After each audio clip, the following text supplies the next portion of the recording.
Sejam bem-vindos a mais um programa da Capela de Fé. Hoje estamos estudando o caráter da última geração, do povo remanescente de Deus que estará vivos e preparados para a volta de Jesus. Estamos no livro de Apocalipse, capítulo 14, e nós vamos começar lendo em versículo 4. Mas antes de ler a palavra de Deus, eu lhes convido a orar comigo. Oremos.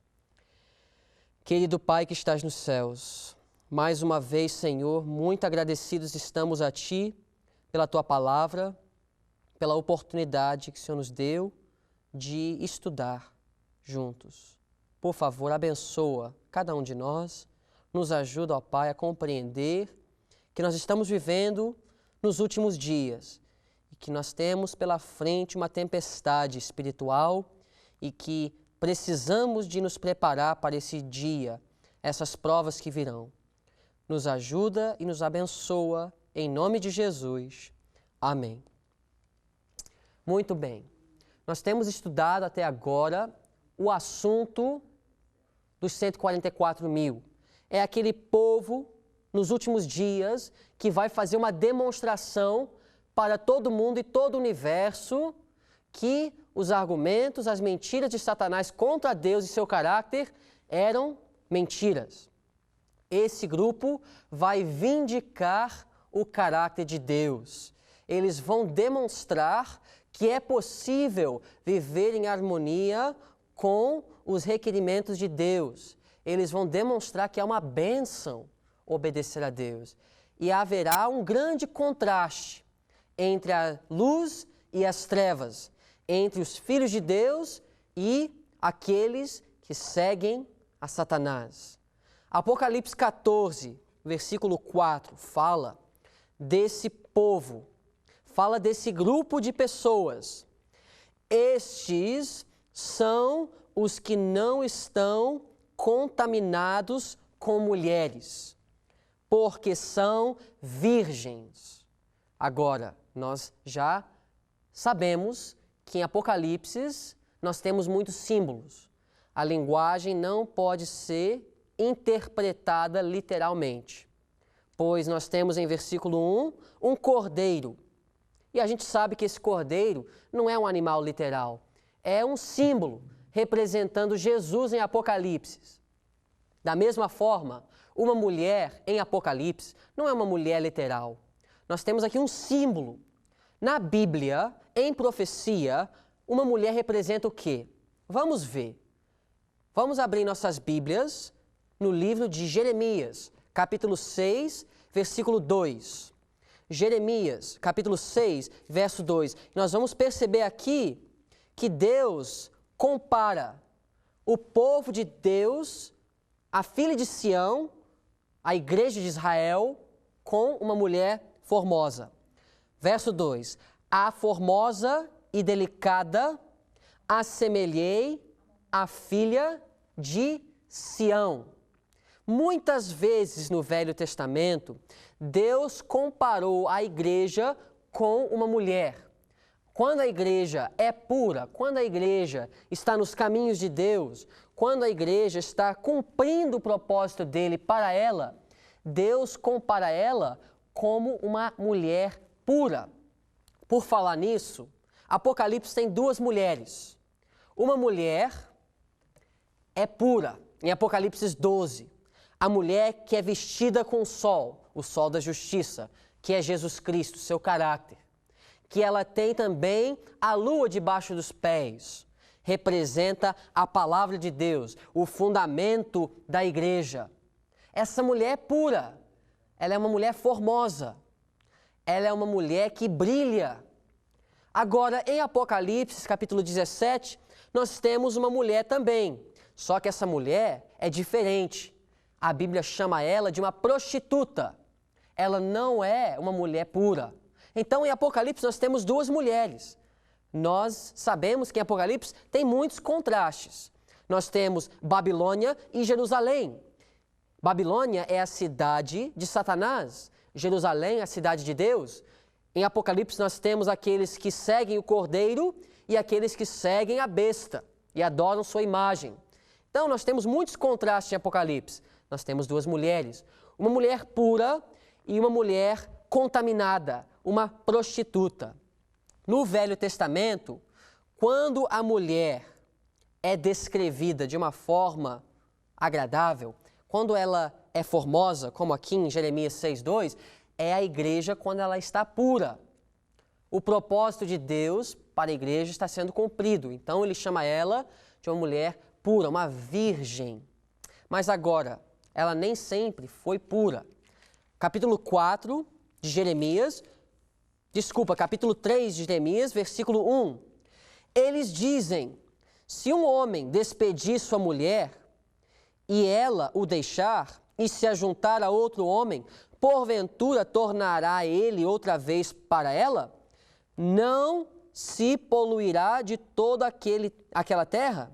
Ora, tu, falando com a igreja, Deus falando, te prostituíste com muitos amantes, mas ainda assim torna para mim, diz o Senhor. Isaías, capítulo 1, vamos para outro profeta, para confirmar que isso é uma realidade. Isaías, capítulo 1, Deus falando com a igreja, diz: como se fez prostituta a cidade fiel, falando de Jerusalém, ela que estava cheia de retidão, a justiça habitava nela, mas agora homicidas. Aqui então Deus está chamando sua igreja de uma prostituta. Por quê? Porque ela se desviou dos caminhos de Deus, ela seguiu outro caminho, outras normas, outro marido, pois muitas vezes na Bíblia Deus é comparado com o marido e a igreja com a esposa. Inclusive, Paulo, no Novo Testamento, reconheceu isso. 2 de Coríntios, capítulo 11, versículo 2. Paulo, falando com a igreja, diz: porque estou zeloso de vós com zelo de Deus, porque vos tenho preparado para vos apresentar como uma virgem pura a um marido, a saber, a Cristo. Nós temos então Paulo aqui chamando a igreja de uma virgem pura que ele quer apresentar ao marido, que é Jesus Cristo. Voltando para Apocalipse, vamos ver o que Apocalipse capítulo 19 fala. Aqui nós temos uma descrição da volta de Jesus. E veja bem que a Bíblia fala em Apocalipse 19, versículo 6 e 7. E ouvi como que a voz de uma grande multidão, e como que a voz de muitas águas, como que a voz de grandes trovões, que dizia: Aleluia, pois já o Senhor Deus Todo-Poderoso reina. O que está acontecendo aqui? Aqui nós temos a volta de Jesus, a volta gloriosa, vitoriosa de Jesus Cristo aqui na terra. Verso 7 fala o seguinte: regozijemo-nos e alegremo-nos e demos-lhe glória. Por quê? Porque vindas são as bodas do Cordeiro, e já, veja bem, a sua esposa se aprontou. Jesus espera que a esposa dele, que é a igreja, esteja preparada para a sua volta. Por isso ele ainda não voltou. Porque o caráter de Jesus não foi ainda manifestado em sua igreja. Mas, como Paulo disse, o meu grande desejo, minha grande ansiedade é te apresentar ao seu marido como uma virgem pura. Paulo falando à igreja. Mas o que falta então? Verso 8 de Apocalipse 19. E foi-lhe dado que se vestisse de linho fino, puro e resplandecente, porque o linho fino são as justiças dos santos, o caráter de Cristo na igreja. Assim, ele vai poder vir para buscar. Agora, lembram então que uma mulher é comparada com uma igreja. se a mulher é pura, se ela é uma virgem, é uma igreja pura. É uma fé e doutrina pura. Mas agora, voltando para Apocalipse 14, aqui nós não temos mulheres puras, porque a Bíblia fala que os 144.000 não estão contaminados com mulheres. É uma mulher ou mulheres que contamina. Aonde é que em Apocalipse a gente encontra mulher ou mulheres que contamina? Apocalipse 17. Aqui nós temos em Apocalipse 17 a descrição de uma igreja apostatada, uma instituição religiosa falsa. O que contamina? Ou com que ela contamina as pessoas? Os 144.000 não estão contaminados, mas ela contamina. Contamina com o quê? Verso 2 de Apocalipse 17.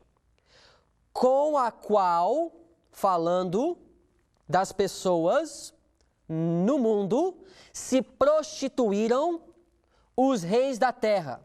Essa mulher prostituta, ela se prostituiu com os reis da terra.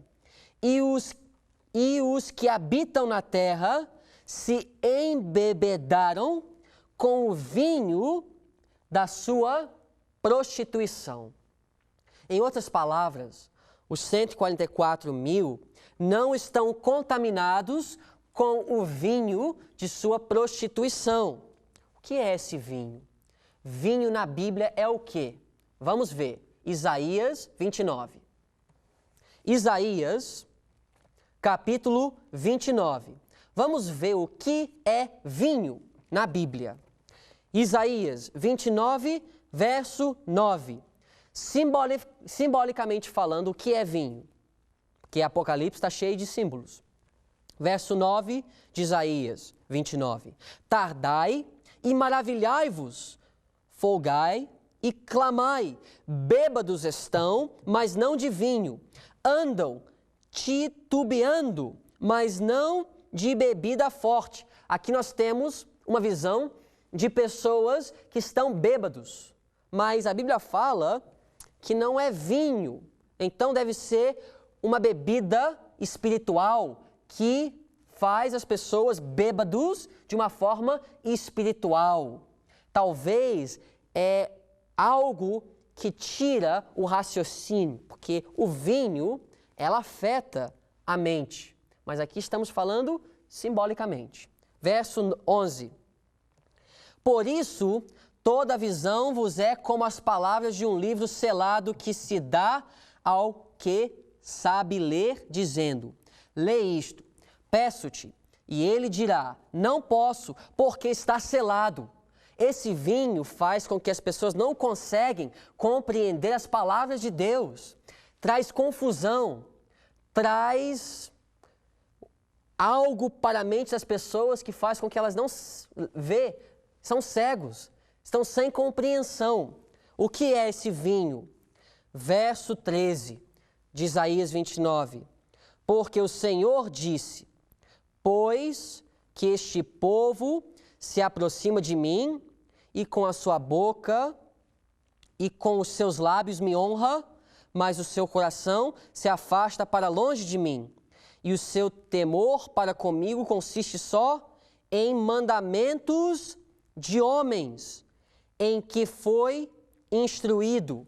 Aqui, amigos, a gente vê que aquilo que fez as pessoas bêbadas não é vinho literal, é mandamentos, doutrinas de homens, que faz com que elas não conseguem compreender as palavras de Deus. Jesus, ele citou Isaías 29, mas ele faz uma aplicação muito interessante. Vamos abrir no livro de Marcos, capítulo 7, versículo 7. Jesus está citando aqui Isaías 29. O mesmo capítulo que fala que as pessoas estão bêbadas, mas não com vinho literal, com vinho simbólico. Jesus fala, verso 7. Em vão, porém, me honram, ensinando doutrinas que são mandamentos de homem. Verso 8, a aplicação de Jesus. Porque deixando o mandamento de Deus, retendes a tradição dos homens, como a lavar dos jarros e dos copos e outras coisas que naquela época as pessoas estavam fazendo, substituindo as doutrinas de Deus, tradições humanas. Jesus fala que se você está adorando a Ele, mas deixando de lado os seus mandamentos e estabelecendo tradições humanas, você está adorando a Ele em vão. O que significa, então, que os 144 mil não são contaminados com mulheres, não são contaminados com o vinho da prostituta de Apocalipse 17, não estão contaminados com Babilônia, que é aquela cidade representada pela mulher em Apocalipse 17. O que é esse vinho? Doutrinas falsas. São mandamentos de homens e não de Deus. Tradição humana em lugar dos mandamentos e das palavras do nosso Deus. Por isso, muitas pessoas nos últimos dias, a Bíblia fala em Apocalipse 17, 2, estão prostituídas, estão contaminadas com o vinho de sua ira. Mas Deus terá um povo que não se contaminarão, pois são virgens. Já descobrimos que virgens representa doutrina, igreja, fé pura. Esse povo, então, eles têm uma fé pura. Continuando em Apocalipse 14, a próxima característica da última geração, que são fiéis a Deus até a morte. Apocalipse 14, verso 4, continua dizendo, desse povo, estes são os que seguem o Cordeiro para onde quer que vá. Nós vamos estudar agora, detalhadamente, o que significa seguir o Cordeiro aonde quer que vá. Hoje, muitos dizem que seguem Jesus. Eu sou um discípulo de Jesus, muitos dizem. Mas a gente leu em Isaías, também em Marcos 7. Muitos honram com os lábios, mas o coração está longe de Deus. Deus quer mais do que apenas uma profissão com palavras. Ele quer frutos. Ele quer uma demonstração na vida que nós somos realmente seguidores de Jesus. Pois muitos seguiam Jesus nos dias em que ele habitou aqui nessa terra. Abram em suas Bíblias, se você tem sua Bíblia, em Lucas capítulo 9. Lucas capítulo 9. O que significa seguir a Jesus? Pois a Bíblia fala que a última geração, aqueles que estão preparados para a volta de Jesus, seguem o Cordeiro aonde quer que vá. Lucas 9, verso 23. E dizia a todos, se alguém quer vir após mim, Jesus falando, negue-se a si mesmo e tome cada dia a sua cruz e siga-me. Porque qualquer que quiser salvar a sua vida, perdê-la-á. Mas qualquer que, por amor de mim, perder a sua vida, a salvará. Aqui nós temos uma descrição maravilhosa do que é seguir a Cristo. Amigos, seguir a Cristo é mais do que ir na igreja uma vez por semana. Pois Jesus disse, aquele que quer me seguir, se alguém quer vir após mim, negue-se a si mesmo. O que é isso? É quando a sua vontade está em conflito com a vontade de Deus, você vai rejeitar a sua própria inclinação e fazer o que Deus quer. Jesus, no jardim do Getsemane, é um exemplo perfeito. Não a minha vontade, ó Pai, mas a sua seja feita. Isso é seguir a Jesus. Tomar a sua cruz cada dia. Cada dia você vai tomar a sua cruz. Pois o cristianismo, amigos, não é ter uma cruz pendurada no pescoço. Isso não vale nada para Deus. Deus não quer isso. Sim, Ele quer que você tome a cruz de Cristo. O que é tomar a cruz de Cristo? É fazer a vontade dEle. É fazer aquilo que às vezes é difícil. É amar o seu inimigo. É fazer bem para o seu próximo. É negar a sua própria vontade para fazer a vontade de Deus e trabalhar em favor daqueles ao teu redor. Isso é tomar a sua cruz. Jesus tomou a cruz dele. Paulo também tomou a cruz dele. Ele sofreu fome. Ele foi perseguido. Perdeu amigos, até família, por a causa de Jesus, pois ele tomou a sua cruz. Isso é seguir a Cristo, é negar a si mesmo, tomar a sua cruz. Além disso, é perder a vida. Quem quer perder a vida? Bom, Jesus falou, se você quer salvar a vida, você tem que perder a vida. E aquele que quiser salvar a vida, ele vai perder. Perder a vida? Muitos perderam a vida nos dias de Noé. Mas é porque eles quiseram salvar a vida. Não entraram dentro da arca. Queriam salvar a vida. Acharam que se eles entrassem dentro da arca, eles estariam perdendo a vida. Assim eles perderam. Nos dias de Ló, a família dele, alguns saíram, outros não. Por que os que não saíram, não saíram? Porque queriam salvar a vida dentro de Sodoma. Por isso, perderam a vida.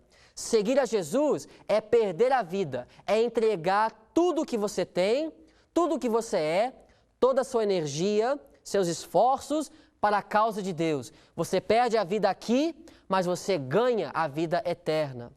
Capítulo 9, do mesmo capítulo, e versículo 57. Alguém uma vez falou para Jesus, prestem bem atenção. E aconteceu que, indo eles pelo caminho, lhe disse um: Senhor, seguir-te-ei para onde quer que fores. Que palavra positiva! Essa pessoa queria seguir a Jesus. Veio dizendo: Senhor, eu vou te seguir aonde quer que você for. Mas Jesus teve uma reação muito interessante. Parece que ele já sabia o que estava no coração dessa pessoa. Porque ele falou o seguinte em verso 58. As raposas têm covis e as aves do céu ninhos, mas o Filho do Homem não tem onde reclinar a cabeça.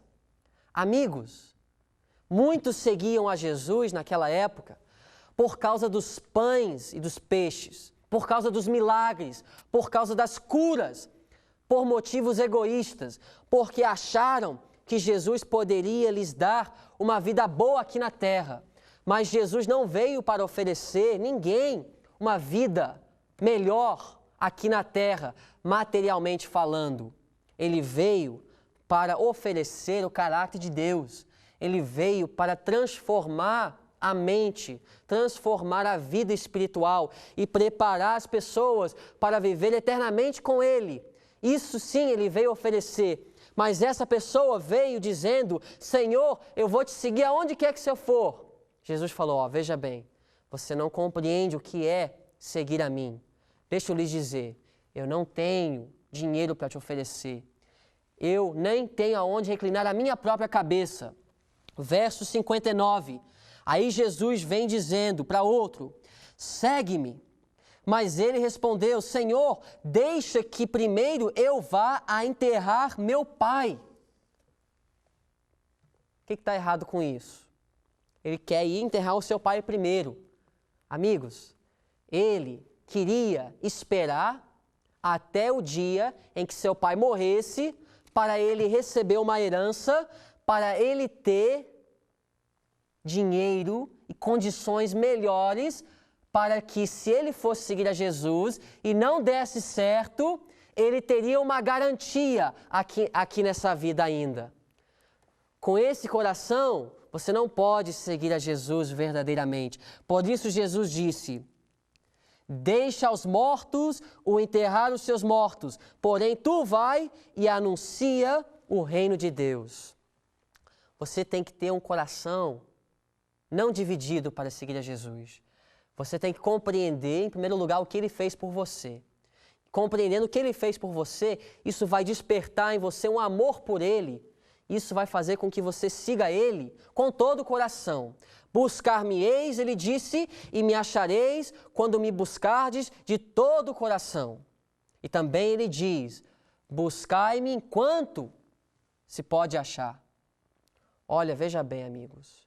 Jesus está nos chamando para o seguir, mas pelo motivo certo. Não por causa de dinheiro, posição ou poder, mas por causa de uma transformação de vida e caráter.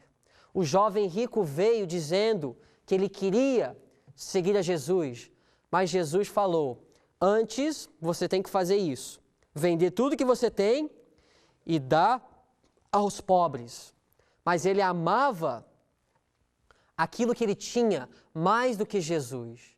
E então Jesus veio dizendo, você não pode me seguir. E ele não seguiu a Jesus, porque ele não tinha a disposição de seguir de todo o coração.